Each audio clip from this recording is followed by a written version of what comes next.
Hello and welcome to the Empowered Couples Podcast, where here you get modern, non-boring relationship advice for you and your partner to communicate like pros, fight smarter, and stay on the same team no matter the challenge that you face. I am one of your hosts, Aaron Freeman. And I'm Jocelyn Freeman, but you all just know us as the Freemans. And this episode is the top 3 sources of marriage dissatisfaction for men and how to prevent them. We know that you have been excited, especially after last week's episode where we covered the top 3 sources for women. And I even saw someone commenting today, like, please let us know when the episode for men is available. And that's exciting that we are focusing on wanting to learn and grow and evolve. Like we said last time, it's important that we care to have our partner be satisfied. That when we get married, it isn't, hey, take whatever I give you if I throw you a bone.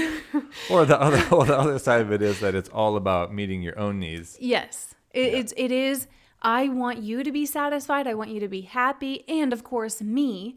And I think this is just an important note to say that we would never ask anyone to break themselves in order to make the other person happy. The way I like to say it to people on our sessions is we need to be able to bend, not break, right? Flexibility. So, and I could go on this tangent, but before we dive into the top 3 sources of marriage dissatisfaction for men, Aaron, what are we celebrating today real quick? Well, this is the 300th episode that we've ever done. Wow. And we want to take an opportunity just to celebrate kind of ourselves, but also celebrate all of you listening, because we wouldn't have gotten to 300 if no one was listening. So We know it's one like of we you. go in the back and it's like 3 people and you're like, we wouldn't have done that for 300 episodes. No. So thank you all for listening. Yeah, it's a celebration of consistency. And I could lead this to this podcast. So for roughly 6 years, every week we've done an episode. Wow. That's a lot. And when it comes to relationships, we've been talking a lot about trust too. And trust is really about, you follow through on what you say you're going to do, and then you consistently show that. Or when you make agreements and promises, you consistently keep to those things. So much of marriage, health, and success is about consistency. Yep. So I wanted to just celebrate us for our 6 years of every week doing a podcast. So with that said, thank you for all being listeners. So we're actually talking to someone. And if this has been valuable, our episodes, obviously we're getting into the heart of today's topic, but if you have gotten any value from our past episodes, would you hit 5 stars on whichever platform you're listening on? And if the app that you use lets you write a sentence or 2, if you would write something so that we can read what you enjoy about our podcast, that would mean so much. But with that, Aaron, shall we get in? And you had a good reminder for me, because the last episode, which was the marriage dissatisfaction for women, was about what men can do to help bring satisfaction to those areas. Yep. So it was a good reminder for me, so that I didn't go like too hard on the men, which, I call us all to a higher standard, if you will. But it was good to remind me that these are the dissatisfactions for men, and specifically how women can help move those towards more satisfaction. Exactly. Yep. So this is, I guess I realize how much more this hits home for me. So kind of, rather than maybe the one last week hit more home for you, might seem obvious, but I was really thinking about these dissatisfaction areas.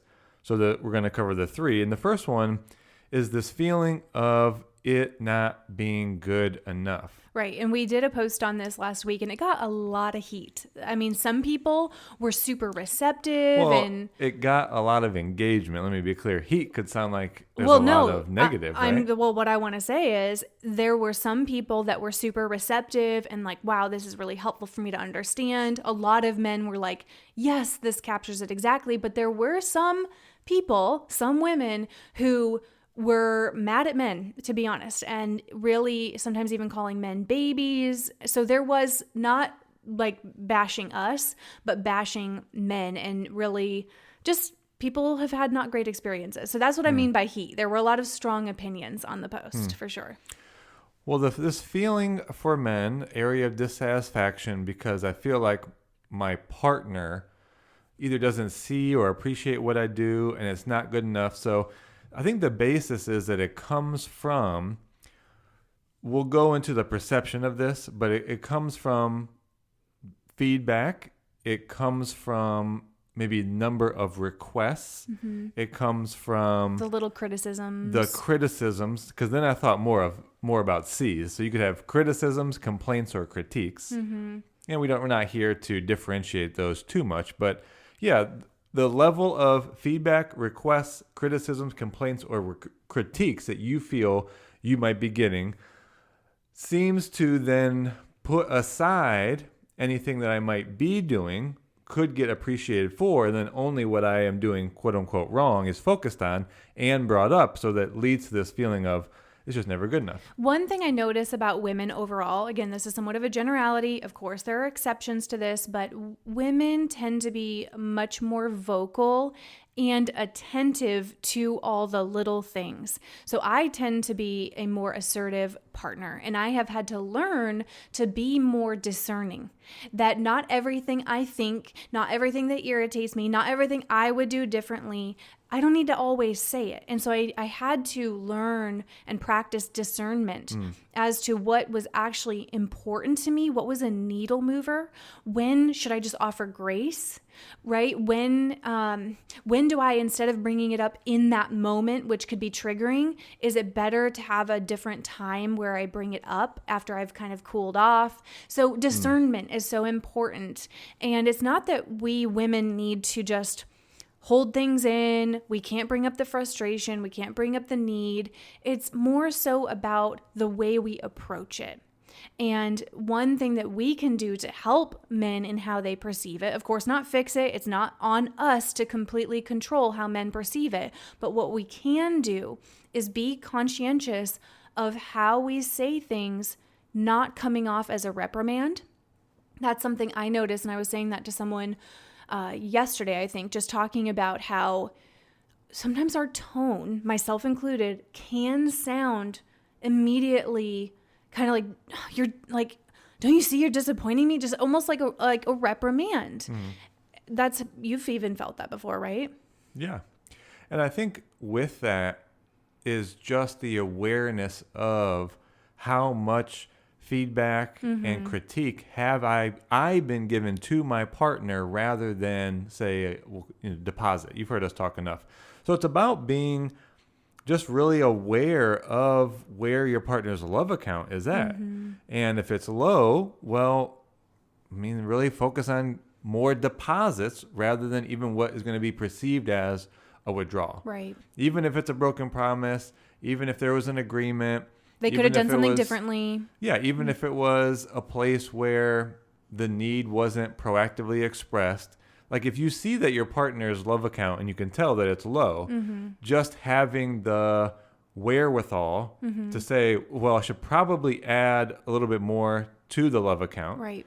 Then if you have some feedback, if there is places for change, when that love account is higher and you do that as a specific debrief, it's going to be received much better. Right. We have to understand influence. We can't influence someone if we have no capital with them, right? Like if there's no relationship capital, your love account is at 0, and yet I want you to just take even more feedback from me or even more critique. So I think that's a huge point. And again, what we can do as women to help support this is to minimize the withdrawals, really have that discernment of, should I say this? Is this actually important? Is this a time to offer grace?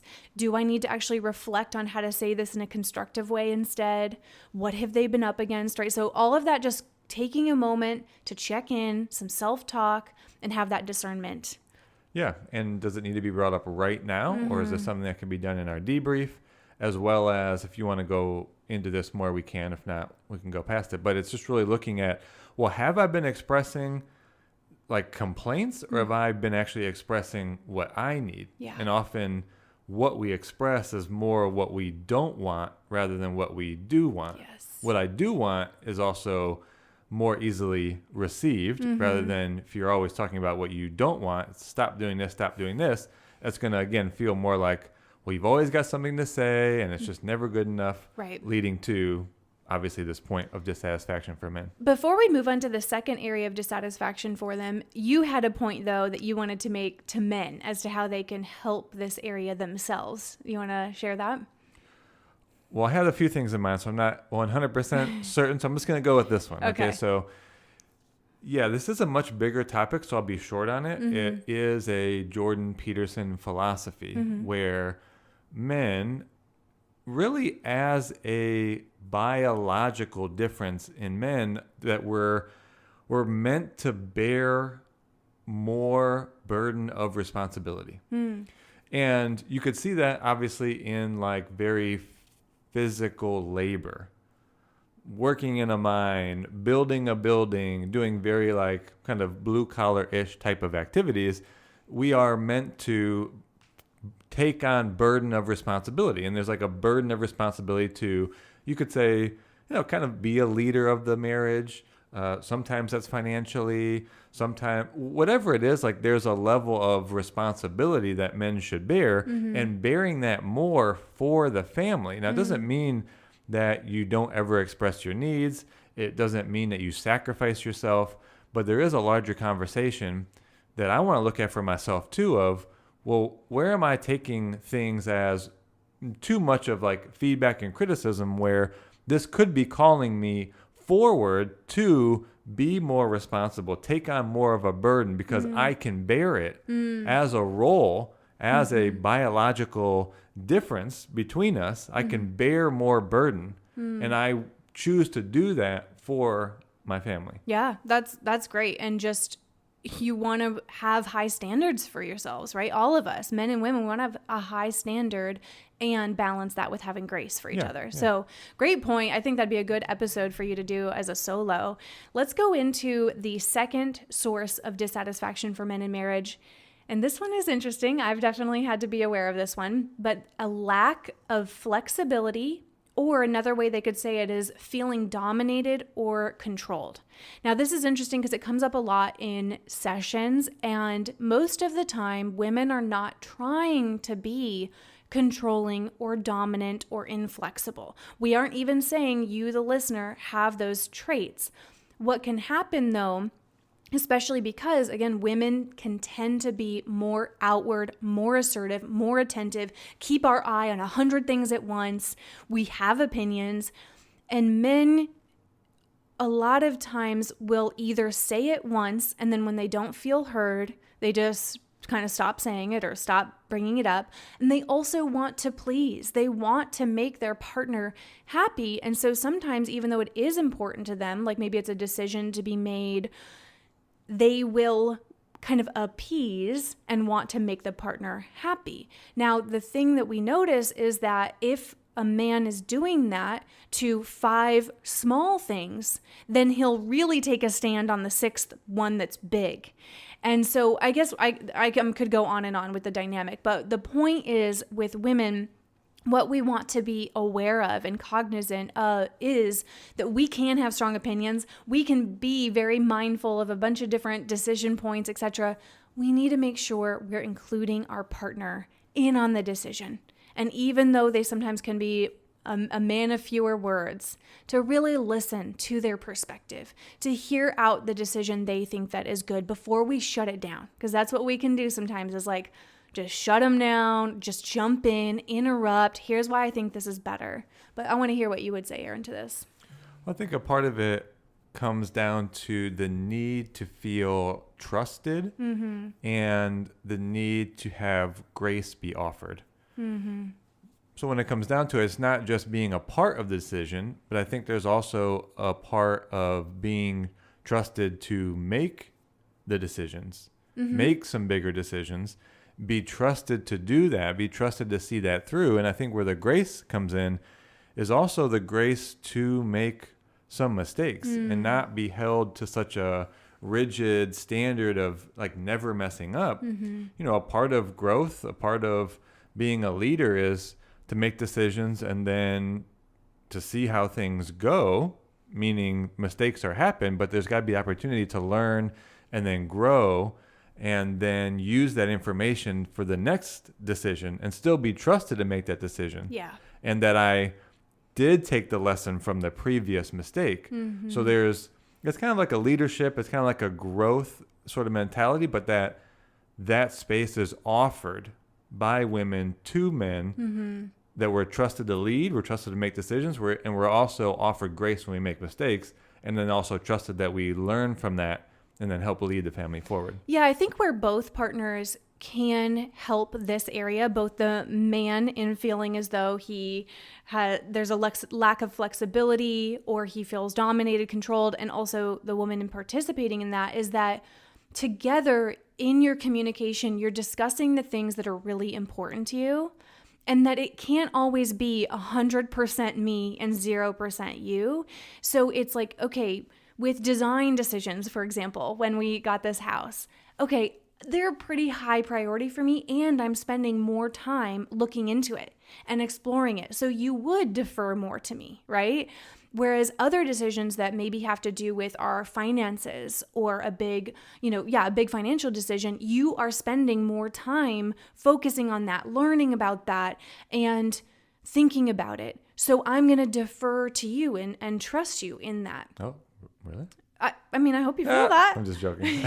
But I guess what I'm getting at is that in your communication, if you guys are open and honest about the things that are really important to you, and you are flexible enough with each other to, let each other win sometimes, right? And also the ones that are equally where you each need to have an input, hear each other out before you shut it down. Parenting is a big topic for couples, and we have already started this with like her quote unquote toddler years, and we'll continue it as she grows, but we hear each other out before just trying to like bulldoze to the decision point, right? Slow down the conversation, hear each other out, then, talk about which decision is, I guess, the best outcome for that one. And probably one thing to note here is to be more vocal or assertive is the term we typically use on what areas are important to you and which you would like to pursue and lead that forward. Yep. A lot of times because we're really not about traditional roles and responsibilities, right? In decision making, we're about equalitarian, but you also just get to decide which areas are the ones that are important to you. And it might fall that what is important to you for like men is the finances. So it might seem like that is more of a traditional role and responsibility, but so long as you choose it and you're communicating about it and you want to lead that area, then I want to be trusted to see that area through and once again make the decisions and make the mistakes and have grace offered if I chose to lead in that area. Yeah. So many nuances to that, right? But the high level is that men will feel more satisfied within the partnership if they feel that there is more flexibility. They feel as though their opinions and ideas are heard out more and considered. So it really comes down, again, I think it's important to say what the underlying need is so you can communicate that better. I think it's a need for trust and grace. Yeah, it's a good point. Now, the third one, right? So if those two aren't enough, going into the third source of dissatisfaction to really keep your eye on and pay attention to, it is that they feel blindsided and or interrupted. So, Aaron, do you want to describe what this could look like? Like, when do men feel blindsided or interrupted? Well, I guess when we're focused on something, like focus on a task, a lot of people working from home as we do. So if I'm on the computer, if I'm doing an email or I'm making a graphic or I'm editing a podcast, it's consideration too. It's not that I'm going to say you, but obviously as a listener, take it in for your own life. It's really that the consideration that you it's funny to me, I keep on saying you, like I'm blaming you. But just kind of like look in my direction and notice, is this a good time to bring up what you want to bring up? Or are you bringing it up because you want to right now? So I don't know if that came off more stern. Like, just check it out. Like, if I've even communicated, like, hey, I'm working on this podcast and I'm editing it, probably take me 30 minutes. Like, I guess for men, we want that 30 minutes, especially if I've communicated it. So if I hear from the other room about, hey, can you get the meat started? Did you put butter in the rice? Did you pick up this? Can you get that? It's like, I do understand, how, again, I say you because I'm looking at you across the table, But women's minds, I think, are multifaceted. You can think about multiple things, and then mostly you like to process verbally. Right. But that comes off as an interruption or blindsiding, or even in the realm of like, you keep on reminding me when I'm focused on something here.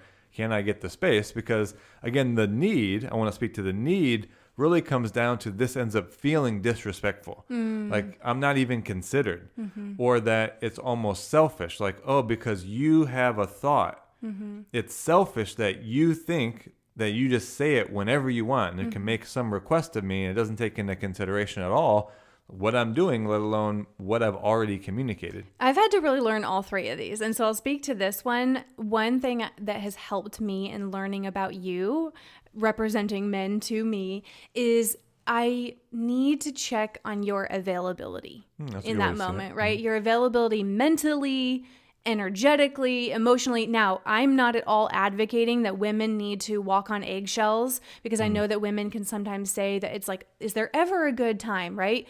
Men, you can't make it that there's never a good time, right? It can't be that morning's not good, afternoon's not good, night's not good. Like you can only say you're not available at certain times. So I have learned with you, hey, can I bring something up? Hey, I'm excited about something. Hey, I just read something. Is now a good time? Hey, are you finishing something? What did I do this morning even? Like, because we take some time to ourselves in the morning to meditate, to read, to journal, whatever we feel like doing before our baby girl wakes up.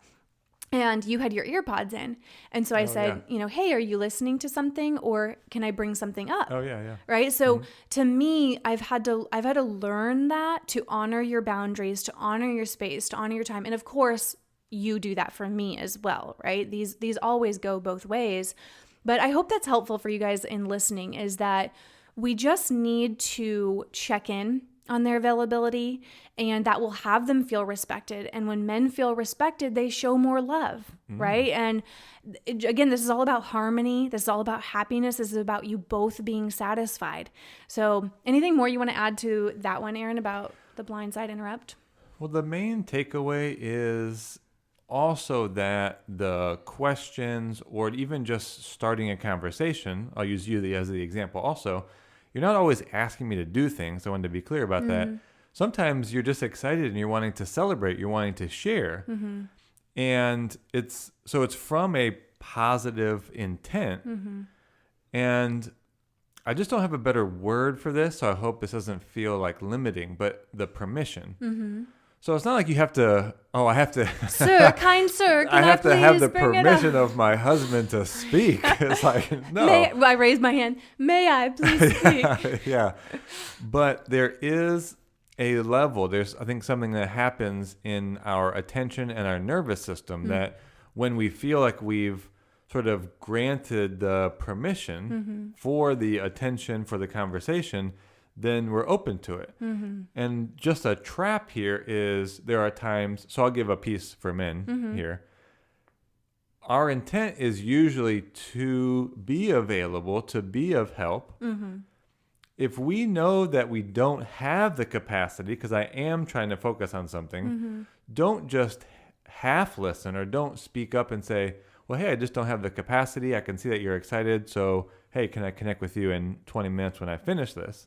We'll try to listen, but if I haven't actually given the permission, I'm only going to, again, half listen, but be partially resentful. And disgruntled. Yeah, and disgruntled. And so how is my attitude in listening? Not great. Yeah, so it really sets me up for failure. It sets us both up for failure. So I just don't have a better word. There's a level at which when you check in, there becomes a permission that gets granted. Yeah. And I'm now available for my attention, to listen, to be engaged, to show enthusiasm, which is really just going to take the conversation to a place we can actually feel connected. So if you've listened closely to both episodes, the one for women and for men, you'll notice that a lot of them are interconnected, right? That it almost feels like the chicken or the egg scenario. That's a good point. Right? As to, okay, I can see how my area of dissatisfaction brings up his area of dissatisfaction, which then brings up this other one. And so I know it can feel somewhat like this web, or where do we start, and who changes first?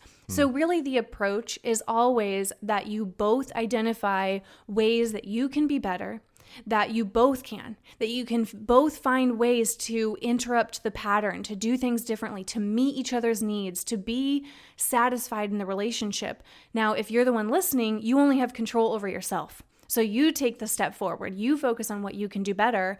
And with that, we also wanted to make this even more simplified as to where to start and what to focus on a daily basis. And that's why we created the 30-day couples challenge. So this is where, and we have one starting August 1st. We weren't even necessarily planning on hosting another one, but we keep getting daily messages from people having been in the July one of just like, my husband loves this, he's really engaged, or wow, I really see areas I can work on. This is making it so possible for us because we have a new baby. And so we just keep hearing such good feedback that we wanted to make it available again. So with the 30-day couples challenge, you are getting a daily prompt from us sent to you. You don't have to be in a Facebook group and manage a bunch of interaction. It goes straight to your phone, and you will be able to hear either a communication tip, a conversation starter, or a love deposit. And they are 100% achievable no matter how busy you are. Us being working parents ourselves, we wanted it to be so realistic for you to focus on loving actions and respectful communication. So go to mycoupleschallenge.com, get signed up. You will see how it gets the momentum going in a positive direction. You'll see your love accounts filling up, and that you're both, this is the key, more satisfied, more fulfilled, more happy within the partnership. So make sure you sign up for the challenge. And again, we are so thankful that you are podcast listeners. Our goal is to always add as much value. So celebrating the 300th episode and many more to come. So with that, we will talk to you on the next episode.